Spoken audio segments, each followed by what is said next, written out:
Hi guys, welcome to Pakistani family रैक में। उम्मीद करता हूँ आप सब खैरियत से होंगे, जहाँ होंगे खुश होंगे, आबाद होंगे। मेरा नाम आजाद है।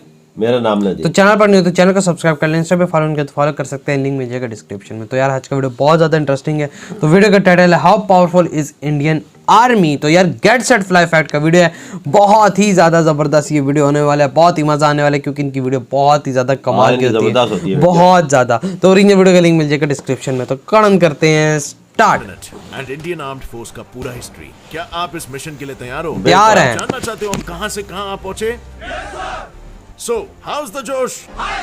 जोश तो हाई है, बट इस जोश की शुरुआत कहां से हुई थी? वेल, इस जोश की शुरुआत तब से हुई थी जब वो जोश नॉट सो जोशीला था, क्योंकि ईस्ट इंडिया कंपनी ने भारत को खोखला किया और अपने मतलब के लिए ब्रिटिश कंपनी ने भारतीय सेना की, जो सेना कम और वॉचमैन ज्यादा थी, क्योंकि सेना ना सिपाहीज की गिनती कम थी, तो उनको वो इज्जत भी नहीं दी गई थी। पर वो कहते हैं ना, वक्त कभी एक सा नहीं होता। तो 120 साल बाद सिपाहीज की गिनती 2 लाख नंबरों से बढ़ गई और उन्हीं सिपाहीज के सहारे ईस्ट इंडिया कंपनी ने पूरे इंडिया को कॉन्कर कर लिया। जहां अंग्रेज तो खुश थे, बट सिपाहीज का दुख अभी खत्म नहीं हुआ था। इसकी 4 वजहें थी: बुरी ट्रीटमेंट, नो प्रमोशन यानी कि नो तनख्वाह न बढ़ावा, प्लस लगातार वॉर्स एंड वार्स यानी कि जान का बड़ा खतरा। और सारी हदें तब पार हो गई जब अंग्रेजों ने बीफ एंड पोक यानी कि एनिमल फैट ग्रीस कार्ट्रिजेस बनाना और इस्तेमाल करना शुरू कर दिया। इसके इस्तेमाल के चलते सिपाहीज के रिलीजियस सेंटिमेंट्स हर्ट हुए, और सेंटिमेंट्स का हर्ट होना यानी कि आवाज का उठना, और वो आवाज उठाई मेरठ के बंगाल आर्मी ने। किया एक रिवोल्ट ऑफ 1857, जिसे नेशनल अपराइजिंग ऑफ 1857 भी कहते हैं। और उस रिवोल्ट के चलते उन्होंने मेरठ और दिल्ली पर कब्जा कर लिया। उन्होंने अकबर द सेकंड के बेटे बहादुर शाह जफर II को एज अ मुगल एम्परर घोषित कर दिया। और बहादुर शाह जफर द सेकंड ने तात्या तोपे, रानी लक्ष्मीबाई, बेगम हजरत महल, नाना साहेब एटसेट्रा को एज अ हेल्पिंग हैंड घोषित कर लिया। बट एट द एंड यानी कि 1858 सबकी हार हुई, जहां ईस्ट इंडिया कंपनी भी शामिल थी और ब्रिटिश क्राउन रूल का रूल शुरू हुआ। एंड अंडर ब्रिटिश कंट्रोल 1895 में इतिहास ने करवट ली। सेना को इज्जत मिली और उन्हें वॉचमैन से कॉलोनियल आर्मी यानी कि उन्हें यूनिफॉर्म यूनाइटेड फोर्स में बदल दिया गया। इस कॉलोनियल आर्मी का फर्स्ट टेस्ट वॉर हुआ अगेंस्ट चाइना's बॉक्सर रिबेलियन, जहां हमने बस ट्रेनीज होते हुए भी जंग में जीत हासिल कर ली, यानी कि Pappu passed in this unit test. So अब बारी आती है सेमेस्टर एग्जाम की, यानी कि ओरिजिनल वॉर की, war against the world, world war 1। जब ब्रिटिश इंडियन आर्मी को रिप्रेजेंट करने 1.3 मिलियन सोल्जर्स ने पार्टिसिपेट किया था। और इसी महायुद्ध से शुरुआत हुए 2 नए ब्रांचेस की, royal Indian air force 1932 and royal Indian navy 1934, जो कि इनके इतिहास का वो पहला कदम था जो आगे चल के Indian air force and Indian navy में बदलने वाला। इस वॉर में ना किसी की हार हुई और ना ही किसी की जीत हुई, और कुछ वैसा ही हुआ था वर्ल्ड वॉर 2 में भी, जहां हमारे 2.7 मिलियन से भी ज्यादा सोल्जर्स लड़े, 87,000 की जाने गई और 34,354 घायल और 67,340 प्रिजनर्स ऑफ वॉर बन गए, यानी कि नुकसान ही नुकसान किसी दूसरे देश के कॉलोनियल पावर की सर्विस में। बट इससे इंडियन सोल्जर्स को वॉर एक्सपीरियंस मिला और दुनिया भर में फर्स्ट टाइम रिकॉग्निशन भी मिला, क्योंकि यहाँ पर मिले 4000 इंडियन सोल्जर्स को मिलिट्री अवार्ड, 18 सोल्जर्स को मिले Victoria cross, plus KM Cariappa जो ब्रिटिश इंडियन आर्मी में सीनियर इंडियन ऑफिसर थे, वो ही आगे चल के फर्स्ट कमांडर इन चीफ बने। और उन्होंने ही पोस्ट इंडिपेंडेंस के बाद अपने वर्ल्ड वॉर 2 के एक्सपीरियंस को यूज कर 3 अटैक्स लॉन्च किए, operation keeper, easy and bison, जिससे हमने कैप्चर किया नौशेरा, झंगड़, पूंछ, जोजिला, द्रास एंड यस कारगिल भी। ब्रिटिश इंडियन उस टाइम पे नौशेरा मतलब कि हमसे तकरीबन थोड़ा सा ही दूर है ये। अब पोस्ट इंडिपेंडेंस काम है, अब जो कि वो फौजी छोनी भी है ना, दूसरों को एक्सपीरियंस शेयर किया, यानी कि दूसरों को ट्रेन करना शुरू किया। एंड ऑन 9 अप्रैल 1954 ही was appointed as the director of military training at army headquarters. ये क्या हुआ है? Missing? What are we missing? Oh, post partition. Damn, we missed the story of partition. In 1947 जब देश का हुआ था बंटवारा, तो ब्रिटिश इंडियन आर्मी के भी हुए थे बंटवारे। इंडिया को मिला 2/3 मिलिट्री रिसोर्स और पाकिस्तान को मिला 1/3 मिलिट्री रिसोर्स। और इसी अनइक्वल बंटवारे ने कर दिया फ्यूचर को धुएं और गोलियों से ब्लड, क्योंकि शुरू होते हैं यहाँ से Wars and wars which were very लगातार। अक्टूबर 1947 को पाकिस्तानी ट्राइबल्स कश्मीर में घुस गए। उनकी बदौलत हमने माउंटेनियस रीजन्स पर वॉरफेयर करना सीखा, प्लस कैसे मिलिट्री कैपेबिलिटीज और रिसोर्सेज के हिसाब से ऑपरेशन को कंडक्ट करना है वो भी सीखा, और इसी सीख से हमारी जीत हुई।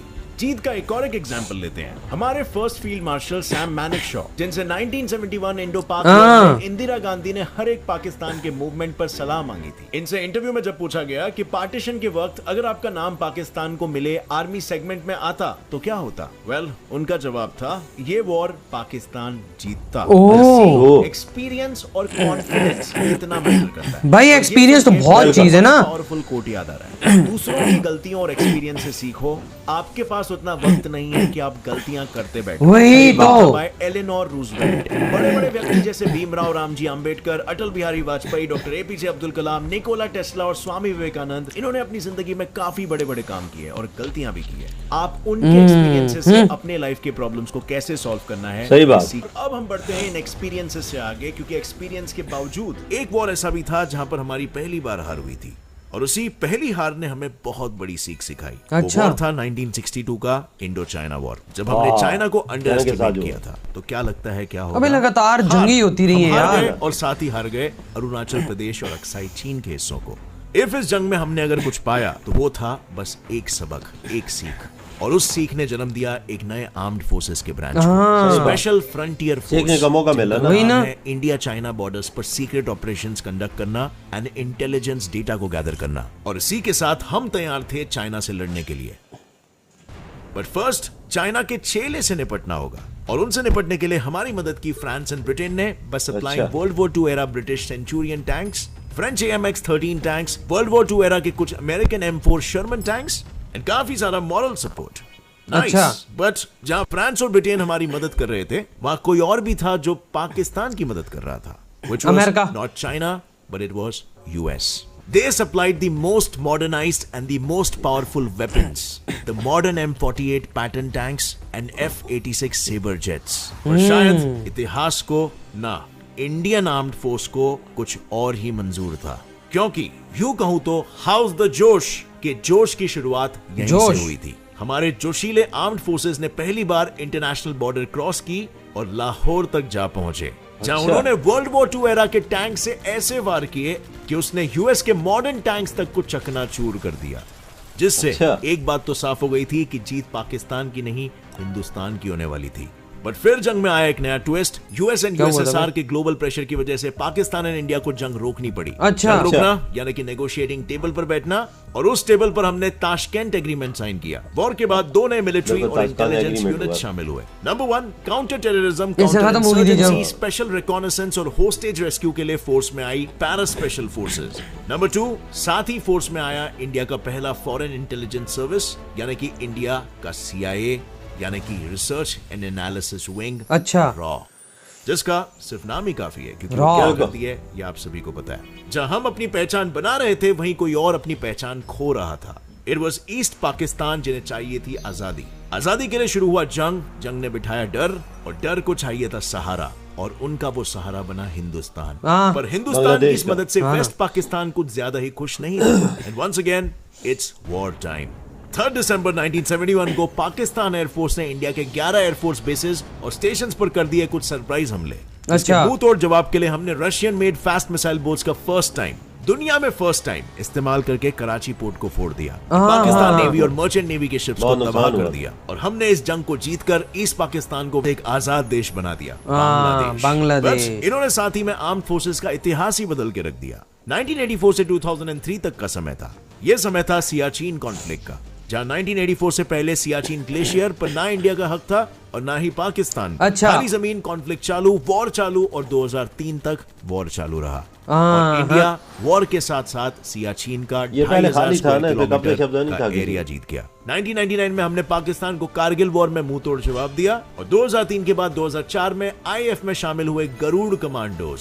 2008 में नक्सलवादियों से लड़ने के लिए कोबरा फोर्स में आई, और मुंबई के 26/11 के बाद 2010 में फोर्स 1 फोर्स में आई। इन शॉर्ट, इंडिया ने और इंडियन आर्म्ड फोर्सेस ने बहुत कमांडोज इंट्रोड्यूस किया है। तभी तो हम सीपॉइस यानी कि वॉचमैन से आज मार्कोस, कोबरा और पैरा कमांडो जैसे डेडलीस्ट फोर्सेस बने हैं। जैसे आपको अपने बुक लव और सेल्फ लव को सेलिब्रेट करने के लिए इधर हुई ये वीडियो खत्म। अब आते रिव्यू पर। अबे यार बहुत इंटरेस्टिंग स्टोरी थी, यानी यार पूरी हिस्ट्री है ना। बिल्कुल, यानी इंडिया शुरू से लेके अब तक जंग ही करता है। मतलब 2000 तक, मतलब 2000 तक इंडिया जंग ही करता आया है, उसके बाद जाके इंडिया को अब तक सुकून मिला। 20-22 मतलब 25 साल हो गए हैं, मतलब 24-25 साल हो गए इंडिया ने जंग नहीं करी। गोरों से भी लड़ा है ना, वही ना, मैं वही तो क्या शुरू से जंगी होती रही है, होती रही, फिर इंडिया आजाद कराया, फिर रास्ते में जंग वर्ल्ड वार 1, 2, फिर 47 में भी बिल्कुल थोड़ा हुआ था, मतलब पाकिस्तान इंडिया का आपस में हल्का फुल्का जंग हुआ था, जिसमें वो कश्मीर वाली साइड पे आई थिंक हुआ था वो चीज। और उसके बाद फिर 1962 में हुआ, 1962 में चाइना के साथ हुआ, 1965 में हमारे साथ हो गया, फिर 1971 फिर हो गया, फिर उसके बाद कारगिल जंगी जंगे। हम पाकिस्तान ने भी चलो जंगे बर्दाश्त की है। चीज है, इंडिया ने बहुत कुछ सीखा और अपनी बेहतरीन फौज तैयार की। ये तो है भाई, इसमें कोई शक की बात नहीं है। हर चीज में तवज्जो दी, अब इंडिया के अंदर खड़ा है जाके भाई वो देखो ना आर्मी कितनी बड़ी है, अपने चीजें बना रहा है, सब कुछ कर रहा है यार। इंडिया की ये चीज आज की ये वीडियो देखी, यकीन मानो अंदर से गूज़बम्स मिले हैं कि क्या मतलब इतिहास रह चुका है इंडियन आर्मी को, और क्या इंडियन आर्मी ने आगे बढ़ा और क्या इन्होंने कदम उठाए हैं भाई। जो इंसान से गलतियां भी होती है ना, वो सीखता है ना, उन्हीं गलतियों से सीख के आगे निकलता है। 1962 में इंडिया से गलती हो गई थी, और उसके बाद फिर इंडियन आर्मी नहीं देखा, उन्होंने ऐसी फोर्सेस इंडियन आर्मी ने तैयार किए, ऐसे कमांडोज तैयार किए, देखने वाले हैं, बिल्कुल कोई शक नहीं इसमें यार। तो यार आप लोग बताएं आपको ये वीडियो कैसी लगी, हमें तो बहुत ज्यादा मजा आया जिस तरह से भाई इंडियन आर्मी ने परफॉर्म किया, हर एक ऐसे प्लेटफॉर्म पे इंडियन आर्मी ने परफॉर्म किया जहाँ पे इनको दुनिया में माना गया। और हो गई जमीनी ग्राउंड हो गया, जमीनी फौज हो गई, एयरफोर्स हो गई, सब में जबरदस्त, बिल्कुल कोई शक नहीं। तो यार आप लोग बताएं आपके क्या थॉट हैं। इधर ही वीडियो खत्म करते हैं, अपना बहुत ज्यादा ख्याल रखिएगा, तो बाय।